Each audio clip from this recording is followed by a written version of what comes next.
up, my channel? It's your friendly neighborhood sassy blonde writer coming at you with another writing video. Today I am talking about how to help your pacing when you are a discovery writer.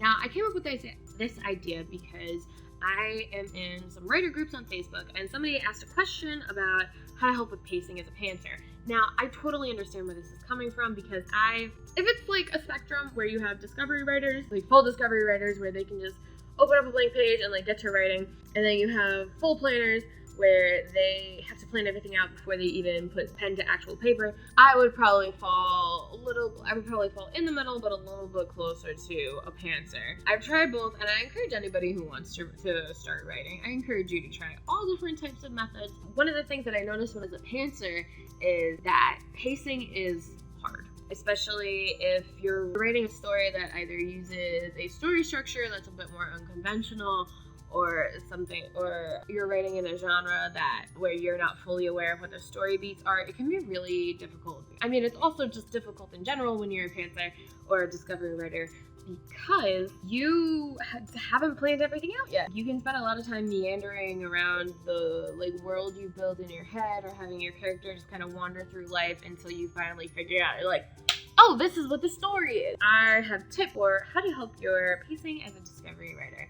If you're new here, hi, I'm the Sassy Blonde Writer, and I give on writing, I give tips on reading, I like to break down different tropes, different genres, and different plot structures. So if you're interested in that, please feel free to subscribe and ring-a-ding-ding that bell, so that way, of course, you get notified whenever I put up some fabulous content. Let's talk about pacing. If you don't know what pacing is probably one of the more important things to have in your writing, but nobody really talks about it. Nobody really talks about how to pin down what's good pacing versus bad pacing. It's frustrating because the pacing is the speed at which the story is told. Not necessarily the speed at which the story takes place, but it's the number of words needed to write about a certain event, but it doesn't depend on how much time the event takes up. So what you need to know for pacing is what is important in that moment relative to the story. Part of the problem with figuring out how to write with good pacing is you have to figure out what the conventions of your genre are.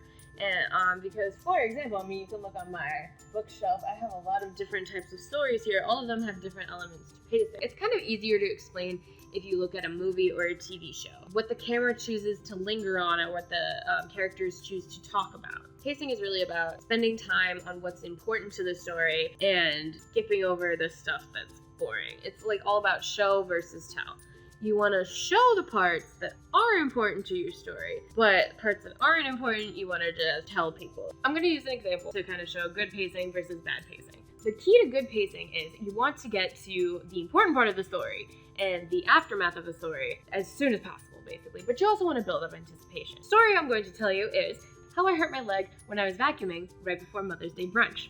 So, here is the story with good pacing. I was really, really frazzled during Mother's Day because I had my family coming over for Mother's Day brunch and I hadn't cleaned in a while. So I slipped on my slippers and I got out my hand vac and I was going around the apartment and vacuuming up the little bits of popcorn and dust and everything because I did not want my parents to see that I actually am quite messy. So I'm vacuuming, and then all of a sudden my foot gets caught in a bookshelf or something. But I didn't realize it at the time, so I'm trying to vacuum, and then all of a sudden, I swing over with the vacuum a little too hard, and the momentum brings me crashing down, and I fall on my knee, and it hurt a lot. Now, that's part of the story. So, the build-up, pretty good pacing, if I do say so myself. I was building up the anticipation, I was explaining why I was running around vacuuming really, really quickly, and how my foot got caught, and how I ended up falling and hurting myself.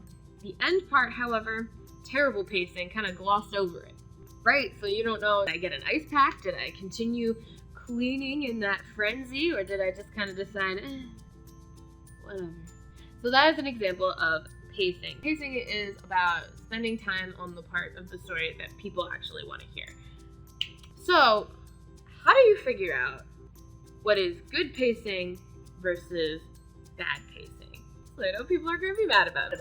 I'm currently trying to watch through Twin Peaks with some of my friends. We got through the first 2 seasons and we're trying to watch The Return. Pacing in that show is a masterclass in what not to do. The reason why is because story meanders around a lot. For example, the first season of Twin Peaks, you don't find out who killed Laura Palmer, and that's the entire basis of the show. I have a lot of hot takes about Twin Peaks. Maybe for my 150 subscriber video, I'll do that. But anyway, so one of the problems with Twin Peaks is that there's a lot of lingering camera shots on things that don't actually matter to the story. There's a lot of kind of some poor storytelling in general. Pacing is all about lingering on the important parts of the story and not getting caught up in the unimportant parts of the story. Now let's finally get to the tips part. I know it's like 10 minutes into the video and I haven't talked about my actual tips. Tips that I've learned that have helped me a lot with getting my pacing going. To do a study of story structure. So when I was doing those story structure videos a year ago, I learned a lot about different genre conventions, because the thing is that not all stories lend themselves to the same structure. I know AuthorTube would like to convince you that everybody uses the 3-act structure, everybody uses the 4-act structure, or everybody uses Save the Cat. But the fact of the matter is that different stories need to be told different ways. I mean, the story beats for a thriller are extremely different from the story beats in a Jane Austen style love story, right? Of course, right. They're different genres.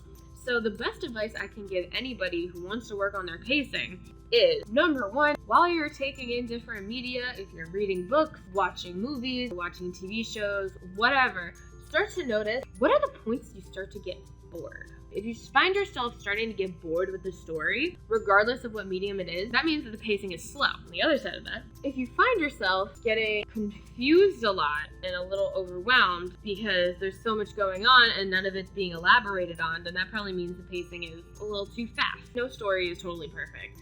But if you find yourself able to follow what's going on cohesively and in a way that you're still engaged with the story and you're still understanding what's going on, that means the pacing is good. That pacing is what you want. You don't want it too slow because then the reader's gonna get bored. You don't want it too fast because then the reader's gonna be confused. And I don't know about you guys, but when I get confused, I start to get bored. So my next tip for figuring out pacing is to find out what story structure and story beats work within the genre that you're doing.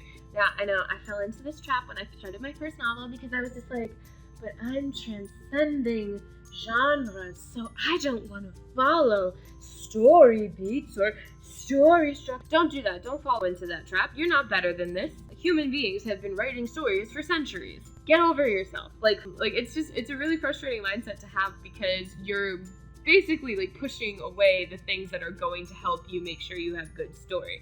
Now, of course, if you have one story that's very unique and very odd, I recommend not letting that be the first book you ever write. Why is that? Because if you're writing a novel for the first time, chances are you need the training wheels. If, for example, I'll talk about this a lot, my Nancy Drew style story, I use a lot of the tropes. I use a very typical for mystery stories, story structure.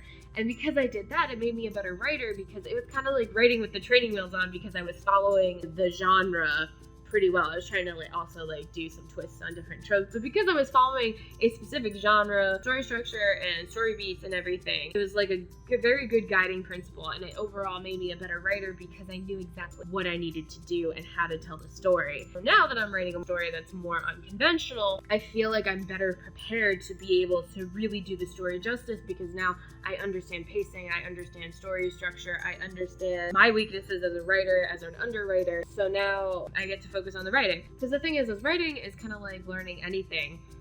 It's kind of like driving a car. When you first learn how to drive a car, the whole time you're just thinking, okay, I have to remember how to change the stick shift and put it in the right gear, and then I have to put it do the print. I have to check your mirrors.